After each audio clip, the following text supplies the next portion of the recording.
Yashikoa. Shakoah. A lot of Yashikoaks. We'd love to welcome Rebbetzin Raina. She's going to be giving our drash today, and we're really looking forward to it. So, Raina. This week, as we said, we've been reading Parshat Bachalotecha, and I had been planning to read from the Torah for this Parsha because it was my bat mitzvah portion. And then I realized that this year is actually the 30-year anniversary of my bat mitzvah. 30 years ago. So I was joking with my family that this is kind of like my bat mitzvah anniversary. So it somehow worked out in Hashem's divine providence that I was giving the message today as well. So like the rest of you, many who are following along with the Daily Devar this week, as I was reading this Parsha again, what stood out to me, not in the part that we read today, but in further along in the story, what stood out was how ungrateful our ancestors seemed to be. I wanted to say, come on now, enough is enough already. After all that God had done for us, parting the Red Sea, leading us through the wilderness with a cloud by day and a pillar of fire by night, and providing food and water in the desert, and even then we still continued to complain and grumble. And you know, I think the flaws that stand out to us and that we notice and point out in others, those are usually the character flaws that we ourselves are struggling with most. It's like a reflection in the mirror. So as I was thinking about it, I could see that complaining is actually something that I do a lot of, if I'm not afraid to admit it.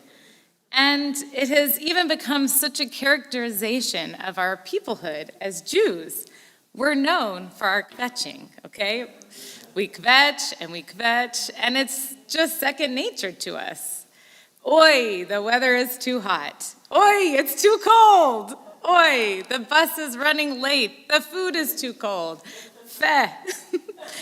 The music is too loud. My kids all moved away, and they never call. There's a saying, I kvetch because I am. Now, in some ways, it seems like it became a coping mechanism because our people have suffered through so many unimaginable atrocities that are rightful circumstances to complain about. I mean, really, persecution, exile, attempted annihilation, and maybe it just became ingrained in our DNA.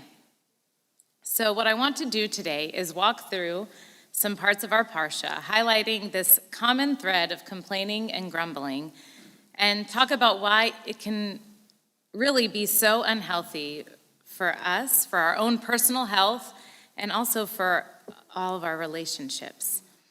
And also highlight 3 Musar traits that we can all work on cultivating together: gratitude, patience, and contentment. So let's read the first place in our Parsha where the Israelites begin to grumble. I'm in chapter 11, verse 1. The people were murmuring in the ears of Adonai about hardship. The grumblers among them began to have cravings. So Bnei Yisrael began to wail repeatedly, saying, I want to add, oi, if we could just eat some meat. We remember the fish that we used to eat in Egypt for free, the cucumbers, the melons, the leeks, the onions, and the garlic. But now we have no appetite, for we never see anything but this manna. And no, I am not paraphrasing. That's really what it says. Now, don't get me wrong. I love onions and garlic. The flavors make everything taste delicious. But really, when we were in Egypt, we were complaining that we were slaves and that God had forsaken us and not delivered us from slavery. Were we really content with onions and garlic and meat? But let's be honest. how many times have we also taken for granted the very gifts that God has bestowed on us, that we were once praying and hoping for, to then turn around the next minute and find something to complain about? I know I'm guilty of that. Anytime I complain about how dirty and messy my house is, or another spill of Cheerios and milk, rather than remembering to be thankful for the children who made those messes, for the food we have to eat, and for the nice wood floors in our beautiful house. So I've been reading a book called Complaint-Free World by Will Bowen about how to stop complaining. And no, I did not plan this. This was just what I happened to be reading before I started preparing for this message. And there are some great ideas in the book, and also some things that I don't agree with. But the idea is to first become aware of actually how much we complain in our daily lives. So you're supposed to wear a bracelet and switch it from one wrist to the other every time you catch yourself complaining. Now, I started doing this last week, and I would switch it about a dozen times a day, but I'm sure I complain more than that, and I just didn't even notice it every time. But learning to build an awareness, acknowledging my complaining, it made me realize how much negativity that complaining brings into my life. I'm sitting in traffic and it makes me late for an appointment. I was woken up too early by the dog needing to go out, and I complained. I'm tired and I want to stay in bed, but the baby is crying. The baby needs a diaper change and I'm in the middle of getting school done. Somebody can't find their shoes again for the 50th time, and we need to get to services. That happens every week. We feed or breed more negativity, though, when we complain. And here's the thing about complaining. It never solves our problems, does it? No. And it doesn't change our circumstances either. We won't be able to change the weather or make the cars in front of us move any faster. And even at these times, expressing patience, understanding, forgiveness, those are more likely to help change your circumstances, much more so than complaining or kvetching. Then if we're talking about relationships with people close to us, like our family and friends, we seem to be even more open to expressing our complaints and grievances. Now, there is a right way to do it and a wrong way. Here is a common complaint we might hear. You always leave your shoes out on the floor. Why can't you remember to put your shoes away? These kinds of comments are not helpful, and even more so, these are damaging to relationships. Telling someone, this thing that you did, it hurt my feelings because ... or offering constructive feedback. Those can be positive ways to address a problem and deal with it. But in his book, Will Bowen says, you can never complain anyone, including yourself, into positive change. Rather, when you complain, you define that person as one who engages in the behavior you're complaining about, and they're more, not less likely to repeat it.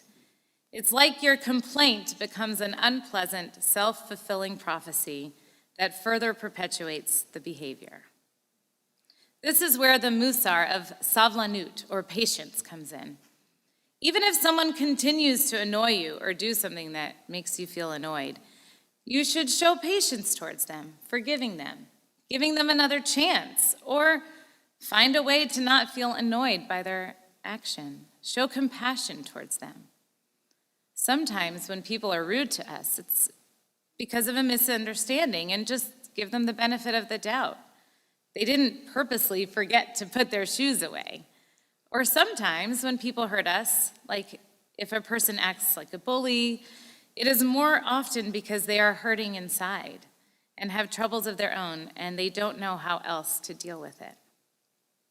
Now, Rabbi David Rudolph was talking about these types of situations in his Musar teaching about Savlanut at our online UMJC Tikkun Leil for Shavuot a few weeks ago. I don't know if any of you heard of it, but it was wonderful. And he pointed out the word that describes God as patient in the 13 attributes is erech apayim, translated in English as long-suffering. But more literally, the words actually translate to long nostrils. Now, our family all giggled as he taught this because it sounds so funny. But the more we thought about it, there are ways that we find this word fitting. When you're impatient with someone or something, often you might puff out your nostrils like this. And showing patience could look like taking long breaths, deep breathing through your nose, like. So, as we continue in our parsha, I'm still in chapter 11 at verse 10. Moses heard the people weeping, every clan apart, each person at the entrance of his tent. And the Lord was very angry. It's interesting that the word here used for angry is translated in English as anger, but actually in Hebrew, it translates, his nostrils flared. Starting to see a pattern here. We're back to nostrils again. So really, we can see God was impassioned, and rightfully so. The people of Israel were not just kvetching because they were tired of the taste of manna and wanted more variety of tastes. They had started to despair in their circumstances. And this is true for us. When we start with just a little complaining, it can often spiral downwards into a pool of negativity that just leaves us feeling sorry for ourselves. But it goes deeper than that. This complaining was more of a rebellion against God, against his providence and his divine provision. And then Moses responds with his own sort of complaining downward spiral as we read. And this, again, is very dramatic. Why have you dealt ill with your servant? And why have I not enjoyed your favor, that you have laid the burden of all this people upon me? Then he continues in verse 13. Where am I to get meat to give all this people when they whine to me and say, give us meat to eat? I cannot carry this burden by myself, for it is too much for me. If you would deal thus with me, kill me rather, I beg you, and let me not see any more of my wretchedness. Moses seems to lose his self-restraint and goes into a bit of a self-pity party. This even sounds almost like a temper tantrum, and we probably have all had our moments like this, where we have showed patience and self-restraint for so long, because Moses was very patient with the people, and eventually something pushes us over the edge and we snap. So here is a real-life example of when that happened for me. We were getting ready for Rosh Hashanah, cleaning our house and cooking a meal to have people over after services. The house had been particularly messy and disorganized, so it was taking a long time, and the kids and I were growing weary. On top of that, we needed to get showered and dressed and ready to go to services early for a rehearsal. So I walk upstairs to my room to shower, and I find about 20 rolls of toilet paper strewn all over the floor, including a whole roll thrown into the toilet. To explain, I had asked a child to bring up our new packages of toilet paper and distribute them to each bathroom. So this was not what I expected to find. And in this case, my nostrils flared and I lost my temper and went on a rant about how much of a waste of money that was, all that wasted toilet paper, and yelled at the kids to clean up the mess and probably sounded like a crazy lady. All the while knowing that our service that evening was about preparing our hearts for the high holy days. Now, did my complaining rant solve the problem? No. Did it make me feel better? Not at all. So this awareness can at least help me to remember for next time to stretch my long nostrils rather than to flare them. So we read on in verses 18 and 19. God responds, "The Lord will give you meat, and you shall eat, not for 1 day or 2 days, not even 5 days or 10 or 20, but for a whole month." And this is where the thing we're complaining about comes back to bite us, because the Israelites wanted meat. God gave them so much meat, it says that it was coming out of their nostrils. I'm not making this up. So instead of their complaining for meat, it was the meat itself coming out. And it came to pass, and the people received the meat they had asked for, but instead of fulfilling them, it made them sick. For the Israelites, they learned a lesson from their complaining. And by learning from our ancestors and from our own mistakes, we can also learn from this. We can realize that it is better not to wish for what we don't have, but to be thankful for what we do have. As Rav Shul puts it so well, give thanks in all circumstances. And also, he says, do everything without grumbling or arguing. Now, here's another example in my own life where this time I was able to respond to a troubling situation with more patience, and it had a ripple effect for myself as well as for others. I planned an outing to take the kids to the Arboretum while Nathan was out of town at the MJRC meetings. So we'd spent the morning getting all dressed and packing a picnic lunch, and then I got everyone gathered into the van, including our dog Toby, only to realize that I didn't have my keys to the van. They were missing, nowhere to be found, and Nathan had the other van and the other set of keys. So I was stuck. This time I was able to breathe, pause, breathe deeply, and after we spent a long time searching to make sure we couldn't find the keys anywhere, I decided to make the most of the situation by using it as a teaching moment, as an opportunity to show the children that we could be flexible when plans change and to learn not to complain. That had a positive effect on the kids, and we all worked to solve our problem rather than complain. We decided to go into our woods instead and have a picnic at our favorite spot that we call Picnic Ridge. We played a game of hide and seek in the woods, and we took a long walk through our neighborhood instead. And as our kids were playing, I called a locksmith who was actually able to come to our home that evening and create a new key right on the spot. Not only that, but the locksmith who came happened to be Israeli. And we had a wonderful conversation. And I asked to be in touch with him and invited him for a Shabbat dinner sometime. So through our problem, God even blessed us and used it for good. And we were better able to see that good because of our choices. We chose to be grateful and content in our circumstances rather than complaining. Now, as I look back, what could I have done differently with the toilet paper story? Okay, maybe I could have said, when I noticed it, wow, that's a lot of toilet paper. This is Nathan's favorite line. This is an interesting problem.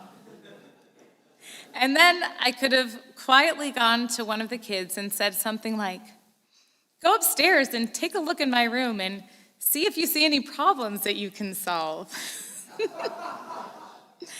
And then I could have chosen to be thankful for this problem because it was an opportunity to teach my children about responsibility. In Philippians, it says, rejoice in the Lord always. Again, I say, rejoice. And remember, he mentions earlier in that letter that he writes this in chains. So he was likely writing while in prison. He was writing his letters to encourage others and probably as a reminder to himself as well, to rejoice and be thankful always. When we thank God and thank others in our lives, this is a powerful tool to reverse complaining. We can even thank God for the very thing we are complaining about. I've been keeping a gratitude journal for the past 6 months as a way to build this contentment, and I try to write every day something I'm thankful for. And when it's hard to think of something, I go back and read my previous entries. And I try not to repeat anything because it's helpful to find something new every time. Here are a couple of entries that help demonstrate how to turn something negative into something to be thankful for if we try, if we choose. So this was December 12th. I am thankful. I'm thankful for the trials and the challenges when I realize that I am most reliant on God. When I woke up last night and didn't want to get Elijah, who was crying. When I was holding him fussing and he wouldn't let me put him down. I realized I am just as dependent on the Lord as a little baby. And on May 15th, our washing machine is broken. I am so thankful for machines that help us clean. When our washing machine is working, we have clean clothes. And we have a dishwasher that helps us to clean our dishes. Help me not to grumble or complain. And now, as I'm wearing, I don't have the bracelet on, but as I wear this bracelet that reminds me every time I complain, I'm using it as a tool to remind myself to replace that complaint with a statement of thankfulness instead, and to find contentment in my circumstances. Another thing about complaining is that we know it is bad for our health. Yes, we have physical ailments and sickness and pain, health problems that are outside of our control. Yet I have also seen the same principle applied to those situations. If we can choose to be grateful and content, people often tend to heal or get well faster as well. This isn't just positive thinking. And we know many illnesses are sometimes linked to our worrying thoughts and our minds. Many research studies have shown that what a person believes about his or her health manifests or leads to that belief becoming a reality. For example, the power of suggestion often leads to the medicine having beneficial help, even if it's a placebo. And at the very least, yes, we're still in pain. Even with chronic illnesses and problems, the best thing we can do is not to focus on our problems, but to look beyond them to our heavenly Abba, who gives us good things and desires good for us in our lives, and to choose to speak words of gratitude and thanksgiving. So the main point is, complaining doesn't solve our problems. We want to be solvers, not whiners. So focus beyond our problem to what we can choose to do to help the situation, and be content, even if we aren't able to choose to change anything about our circumstances. We can still choose to have a good attitude, which will change and positively affect our life. Choosing our attitude, or choosing to find contentment, this is our third special tool to avoid complaining. Contentment is about learning to live within our limits and choosing to see your difficult circumstances not as problems, but as opportunities to work on contentment. So I would like to conclude with one of my favorite stories that demonstrates the power of contentment and having a good attitude. This is a story shared by Corrie ten Boom in her book, The Hiding Place, of her time spent in a concentration camp during the Holocaust. Corrie and her family were part of the underground resistance in Holland, and they were secretly hiding Jews and helping them escape from the Nazis. After they were turned in, they were sent to prison, and later, Corrie and her sister Betsy ended up in Ravensbrück concentration camp in Germany. While there, they lived in atrocious conditions with triple layers of bunks, old and flea-infested straw, and no blankets. So I'm quoting this now from her book, The Hiding Place. One night, Corrie took out her Bible and began reading 1 Thessalonians 5:18. Rejoice always, pray continually, give thanks in all circumstances, for this is the will of God in Messiah Yeshua. That's it, Betsy interrupted. That's his answer. Give thanks in all circumstances. That is what we can do. We can start right now to thank God for every single thing about this barracks. Corrie stared at her sister incredulously. then around at the dark, foul-smelling room. Such as, she inquired. Such as being assigned here together, Betsy said. Corey bit her lip. Oh yes, thank you, Lord. Such as what you're holding in your hands, Betsy added. Corey looked down at the Bible. Yes, thank you, dear Lord, that there was no inspection when we entered here. Thank you for all the women here in this room who will meet you in these pages. Yes, agreed Betsy. Thank you for the very crowding here, since we're packed so close that many more will hear. She looked at her sister expectantly and prodded. Corey? Oh, all right. Thank you for the jammed, crammed, stuffed, packed, suffocating crowds. Thank you, Betsy continued on serenely, for the fleas and for... That was too much for Corey. She cut in on her sister. Betsy, there's no way even God can make me grateful for a flea. Give thanks in all circumstances, Betsy corrected. It doesn't say in pleasant circumstances. Fleas are a part of this place where God has put us. So they stood between the stacks of bunks and gave thanks for fleas, though on that occasion, Corey thought Betsy was surely wrong. Later on, Corey and Betsy realized that because of the incessant flea infestation, the SS guards were reluctant to enter their barracks and therefore left them alone, which is what allowed them to share Bible readings and prayers with the other women on a daily basis. So, again, even complaining thoughts, they have power, they affect us, because our thoughts create our lives, and our words that we speak indicate what we're thinking, whether positive or negative. We create our reality by what we pay attention to. If we focus on the positive, the good things, and we are grateful, we will experience more of that, and the other way around as well. If we only point out the faults in others and focus on the negative and the problems in our lives, we will also cultivate more of that. It's like our lives are a garden, and our words are what we are feeding our plants to make them grow or not. So point out the good things, and through these 3 Musar traits, patience and gratitude and contentment, that is what will grow in your garden of life. Shabbat Shalom.